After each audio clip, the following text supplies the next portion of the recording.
সংসদ সদস্য ব্যারিস্টার রুমিন ফারহানার বক্তব্য ঘিরে আবারও উত্তপ্ত হলো জাতীয় সংসদ। হলো একটা জনপ্রতিনিধিত্ব এবং জবাবদিহিতাহীন সরকার ক্ষমতায়। তাই কেউ যখন এই সরকারকে ক্ষমতায় রেখে দুর্নীতি হ্রাস করে সুশাসন কায়েম করার কথা বলে তখন সেটাকে আমি একেবারেই অসম্ভব বলে মনে করি। সংসদে রুমিন ফারহানার আগুন ঝরা বক্তব্যে হতবাক তারেক রহমান।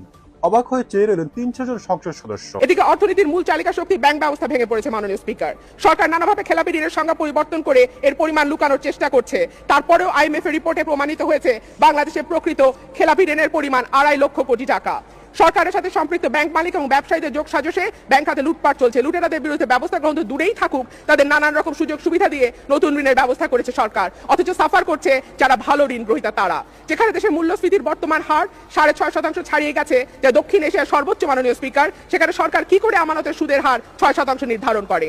অন্যদিকে ঋণের সুদের হার ৯% করবার শর্তে বাংলাদেশ ব্যাংক এবং সরকারের ব্যাংকগুলোকে ৯টি সুবিধা দিয়েছে, যার মধ্যে মাত্র 4টি সুবিধা বাবদ ব্যাংক মালিকদের পকেটে ঢুকেছে ২৫,৫০০ কোটি টাকা। মাননীয় স্পিকার, ব্যাংকের সুদের হার ৬%, নন ফাইন্যান্সিয়াল ইনস্টিটিউটের অবস্থা ভয়াবহ, শেয়ার মার্কেট ধসে পড়েছে। তাহলে সাধারণ মানুষ কোথায় টাকা রাখবে মাননীয় স্পিকার? সিন্ধুকে? মাথাপিছু আয় বৃদ্ধি সরকারের আরেকটি বড় দাবি। আমার মাথা যদি থাকে বরফের উপরে আর পা আগুনের উপরে, তাহলে আমার শরীর কি নাতিশীতোষ্ণ হয় মাননীয় স্পিকার? এটা খুব প্রচলিত একটা উদাহরণ, যেটা দিয়ে গড় মাথাপিছু আয়ের চুক্তি দেখানো হয়। জিডিপির আয় আর প্রবৃদ্ধির হার নিয়ে যেহেতু কারসাজি আছে, তাই মাথাপিছু আয়ের পরিমাণও সঠিক হতে পারে না। আবার একটা গড় আয় দেশের আপামর মানুষের অবস্থা কোনোভাবেই প্রকাশ করে না। ব্যাংক লুটেরা, শেয়ার বাজার ধ্বংসকারী, টাকা পাচারকারী, ক্যাসিনো ব্যবসায়ীর আয়ের সঙ্গে শ্রমজীবী মানুষের আয়ের গড় কোনোভাবেই একটা দেশের প্রকৃত অবস্থাকে চিহ্নিত করে না। দেশে বৈষম্য বৃদ্ধি পাচ্ছে। জিনি সহগ এবং পামা অনুপাত বৈষম্য পরিমাপের এই দুটি টুল বাংলাদেশকে উচ্চ বৈষম্যের দেশ হিসেবে প্রমাণ করে। উন্নয়নের প্রাথমিক পর্যায়ে বৈষম্য বাড়ে, এই ধরনের কথা কেউ কেউ বলবার চেষ্টা করে মাননীয় স্পিকার, কিন্তু এর ভালো উদাহরণ হচ্ছে ভিয়েতনাম এবং মালদ্বীপ। গত 10 বছরে এই দুটি দেশের জিনি সহগ কমেছে। এই দুটি দেশকে বেছে নেবার কারণ হলো এই দুটি দেশ বাংলাদেশে ঠিক আগেই এলডিসি থেকে উত্তরণের যোগ্যতা অর্জন করেছে। বাংলাদেশের স্থলভাগে প্রচুর গ্যাস পাওয়ার সম্ভাবনার কথা ভূতত্ত্ববিদরা বললেও দেশে গ্যাস ক্ষেত্রে অনুসন্ধান, গ্যাস উত্তোলন বেগবান না করে সরকার সমর্থিত ব্যবসায়ীদের সুবিধা দেবার জন্য এলএনজির উপরে মানুষকে ক্রমাগত নির্ভরশীল করে তোলা হচ্ছে।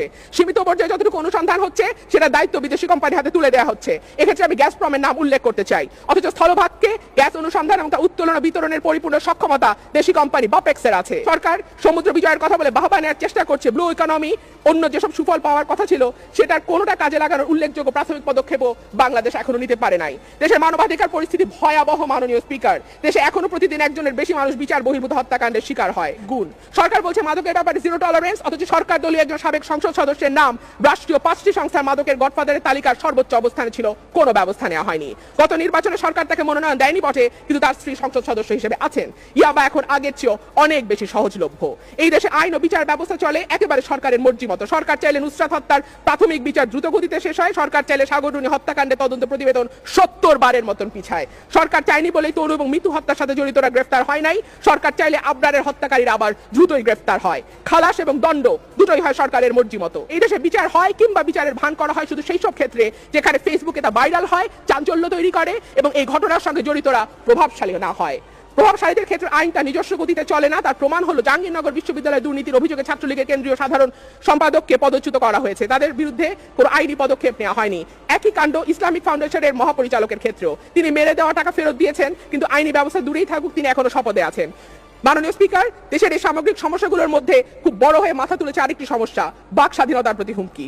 পরিকল্পনা করে হামলা মামলা দিয়ে ভয় চাপ প্রয়োগ করে বিজ্ঞাপনদাতাদের উপর চাপ দিয়ে গণমাধ্যমের মুখ বন্ধ করা হয়েছে। সম্প্রতি প্রকাশিত আইন ও সালিশ কেন্দ্রের রিপোর্ট থেকে জানা যায় গত বছর 142 জন সাংবাদিক শারীরিক নির্যাতন, হামলা, হুমকি, হয়রানির শিকার হয়েছে। আর তাই রিপোর্টার্স উইদাউট বর্ডার্স এর প্রেস ফ্রিডম ইন্ডেক্স ক্রমাগত পেছাতে বাংলাদেশ 150তম অবস্থানে।